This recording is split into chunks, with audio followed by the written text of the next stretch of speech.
Tabii Ankara 22. Ağır Ceza Mahkemesi'nde verilen bir karar söz konusuydu biliyorsunuz.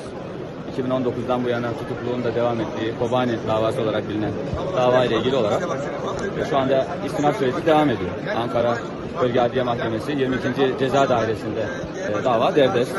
Tabii tutuklukla ilgili Avrupa İnsan Hakları Sözleşmesi'nin 5. maddesindeki güvenlik hakkıyla ilgili olarak, tutuklama şartlarıyla ilgili olarak Avrupa İnsan Hakları Mahkemesi'ne yapılan başvuru üzerine ilgili daire ihlal kararı vermişti. Bu daire kararı büyük dairede görüşülmesi talebi panel tarafından kabul edilmemişti. 5 kişilik panel bunu değerlendirmemişti.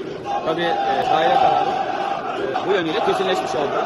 Daire kararında şu anda görülmekte olan Ankara Bölge Adliye Mahkemesi 22. Ceza Dairesi'ne gelmesi durumunda ya da ilgililerin müracaatı durumunda mahkeme tarafından değerlendirilecek. Bu süreci hep birlikte mahkemenin değerlendirme sürecini beklemek gerekecek. Teşekkür ederiz arkadaşlar.